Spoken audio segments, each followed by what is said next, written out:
Good morning students, कैसे हैं आप सभी। आज हम स्टार्ट करेंगे 12th क्लास का अपना एक नया टॉपिक जिसका नाम होगा क्रिस्टॉफ्स लॉ। क्रिस्टॉफ्स लॉ, यहाँ पर हमारे पास क्रिस्टॉफ्स एक साइंटिस्ट थे जिन्होंने दो लॉज दिए। एक था क्रिस्टॉफ्स करंट रूल या करंट लॉ कह सकते हैं, फिर फर्स्ट लॉ आप इसको कह सकते हैं, जंक्शन रूल भी इसको बोलते हैं। और दूसरा हमारे पास था Christoph second law which is called voltage rule और लूप लॉ। तो इन दोनों लॉज के बारे में आज हम यहाँ पर बात करेंगे। सीबीएसई की अगर मैं बात करता हूँ तो सीबीएसई बोर्ड में इस रूल के ऊपर न्यूमेरिकल्स, इसके बेस्ड जो एप्लीकेशंस हैं वो आपकी जर्नली एग्ज़ाम में आती हैं। तो बहुत ही इम्पोर्टेंट हमारे पास ये टॉपिक रहेगा आज। तो सभी से मैं आशा करता हूँ कि ध्यानपूर्वक सभी सुनेंगे और अपना कंसेप्ट जो है उसको साथ के साथ क्लियर करके चलेंगे। तो क्रिस्टॉफ्स लॉ में अगर मैं बात करता हूँ पहले लॉ की, तो पहला जो हमारे पास लॉ है वो होगा हमारे पास Kirchhoff's first law. Kirchhoff's first law जो है वो हमारे पास स्टेटमेंट बनती है, this is called Kirchhoff's first law और क्रिस्टॉफ्स करंट रूल और जंक्शन रूल। ये हमारे पास क्रिस्टॉफ फर्स्ट लॉ के कुछ नाम है।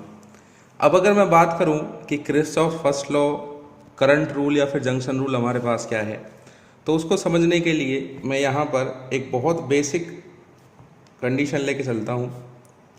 इस जगह पर मेरे पास एक पॉइंट है and that point is suppose to be ओ।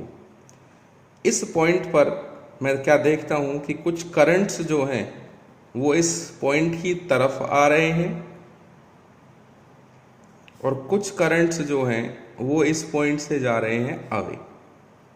जैसे कि यहाँ पर अगर मैं बात करता हूँ तो जो मैंने करंट्स यहाँ पर सपोज किए वो मैंने मान लिया I1, I2, I3, I4 और I5। अब आप देख सकते हैं कि I1, I2 और I4 जो हैं वो पॉइंट O की तरफ जा रहे हैं और I3 और R5 इससे जा रहे हैं अवे। तो जंक्शन रूल कहता है कि the algebraic sum of all the currents meeting और leaving at a junction is always equal to zero. इसका मतलब क्या है कि जितने भी करंट किसी एक पॉइंट पर आकर मिले या फिर उस पॉइंट से दूर जाएं, उन सभी करंट्स का जो टोटल एल्जेब्रिक सम होगा वो हमेशा बराबर रहता है किसके? जीरो के। That means I1 plus I2 plus I3 plus I4 plus I5 that is always equal to zero. अब यहाँ पर अगर आप नोटिस करें तो हमने I3 और I5 को नेगेटिव लिया है।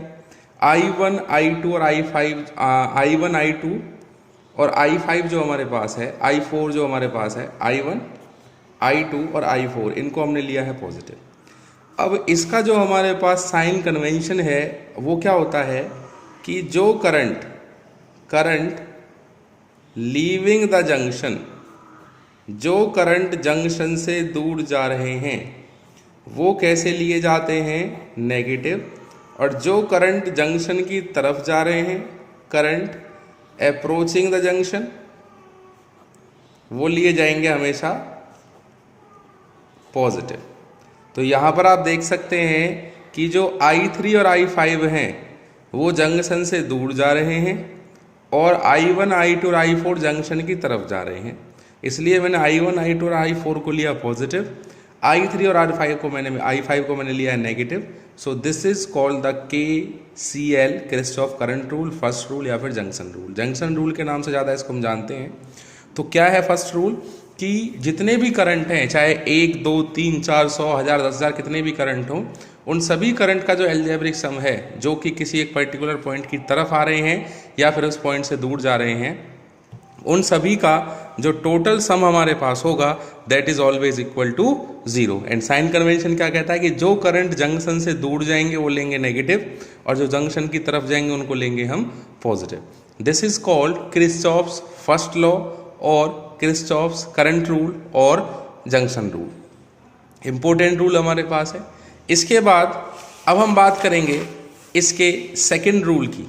अब जो किरचॉफ्स का सेकंड रूल होगा वो क्या है, क्या उसकी स्टेटमेंट है, क्या उसके साइन कन्वेंशन है, उसके बारे में यहाँ पर हम बात करेंगे। So let us move forward for the Kirchhoff's second rule. अगर मैं किरचॉफ सेकंड रूल की बात करता हूँ तो उसका नाम जो है वो हमारे पास है Kirchhoff's second rule, voltage rule, या फिर आप इसको बोलते हैं most famous name is loop law. Loop law जो आप इसमें अप्लाई करेंगे, वो लूप लॉ क्या होता है, क्या उसकी स्टेटमेंट, उसके बारे में हम बात करते हैं यहाँ पर।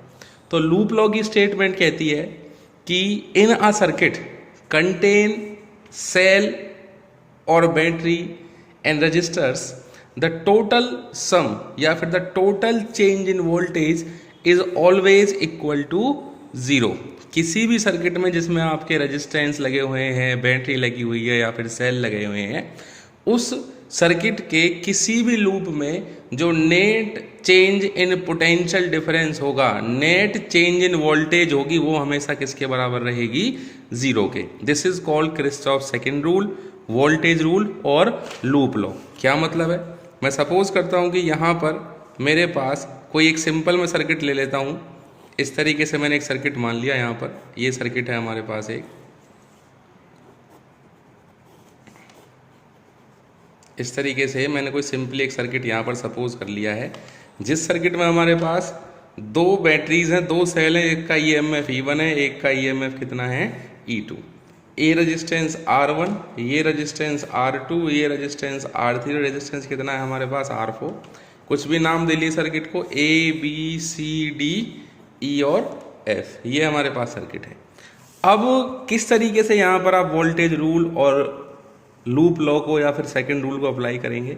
सबसे पहले जब इस रूल को हम अप्लाई करते हैं तो पहले मुझे इसकी स्टेटमेंट पता होनी चाहिए कि what is the statement of loop law. तो लूप लॉ की स्टेटमेंट ये है कि किसी भी क्लोज सर्किट में जिसमें सेल और रेजिस्टेंस लगे होंगे, वहां पर जो टोटल चेंज इन वोल्टेज है वो हमेशा किसके बराबर रहेगा, जीरो के। Summation delta V is equal to zero. Summation मतलब total change V1 plus V2 plus V3, जितनी वोल्टेजेस वहां पर हैं, डेल्टा मीन्स चेंज है, तो total change in voltage is always equal to zero. और you can write it summation IR that is also equal to zero. तो ये हमारे पास जो है, this is called the Kirchhoff second rule, voltage rule, और it is also called loop law. अब loop law जो है उसको किस तरीके से अप्लाई करते हैं, सबसे पहले आपको पता होना चाहिए कि यहाँ पर जो लूप है वो किस तरीके से लिए जाते हैं। तो पहला जो पॉइंट इंपॉर्टेंट इसमें है वो है कि जब भी आप लूप को ट्रेस करेंगे तो लूप आप जैसे मान के चलिए आपने लूप लिया है ABFEA, तो जहां से स्टार्ट करते हैं वहीं से आपको लूप को लेना है। इसमें कोई कंपल्सन नहीं है कि आप क्लॉकवाइज चलें या फिर एंटी क्लॉकवाइज चलें, it is up to you. जैसा आपका मन करे उस तरीके से आप इस लॉ में अपना डायरेक्शन चूज कर सकते हैं। जैसे मैंने यहाँ पे लिया है ABFEA, कोई जरूरत नहीं है कि भैया हम करंट की डायरेक्शन के लॉन्ग चलें या करंट की, जैसा आपका मन करे, जो आपको अच्छा लगता है उस हिसाब से आप चल सकते हैं। अब अगर आप यहाँ पर देखें तो करंट पॉजिटिव से कहाँ जाएगा, नेगेटिव की तरफ। इस तरीके से करंट हमारा जाएगा पॉजिटिव से नेगेटिव की तरफ। मैं एक ही लूप के लिए यहाँ पर सिंपल एग्जाम्पल लेके चलता हूँ। अब मान के चलिए कि यहाँ से I करंट जो फ्लो कर रहा है, ये I करंट हो गया हमारे पास, ये I करंट हो गया, ये कितना करंट हो गया हमारे पास I। अब जब भी आप लूप सिलेक्ट करते हैं तो लूप को सिलेक्ट करते समय इस बात का जरूर ध्यान रखें कि जिस पॉइंट से आपने लूप को स्टार्ट किया है वहीं पर आप लूप खत्म करेंगे। तो आपने लिया यहाँ पर कि आप लूप लॉ लगाते हैं, loop law in loop ABFEB, वो जहाँ BA, जहाँ से स्टार्ट किया है ABFEA वहीं पे ख़त्म कर दिया। अब आप जब लूप अप्लाई करेंगे तो मैंने लूप लिया है ABFEA, ये लूप माना। A से मैं कहाँ जा रहा हूँ, B की तरफ। जब मैं A से B की तरफ जाता हूँ तो आप यहाँ पर देखेंगे A से B के बीच में रेजिस्टेंस मिल रहा है आपको R2, और इसमें से कितना करंट फ्लो कर रहा है, I। अभी मैंने बताया कि summation IR is equal to क्या होगा हमारे पास, जीरो। तो I मतलब करंट, R मतलब रेजिस्टेंस, यही तो वोल्टेज होती है V is equal to IR। तो यहाँ पर अगर आप देखेंगे तो पहली लाइन बनेगी यहाँ पर करंट कितना है I R2, total change in potential सबको आप ऐड करेंगे। उसके बाद आप A से पहुंच गए B से आपको कहाँ जाना है F पर।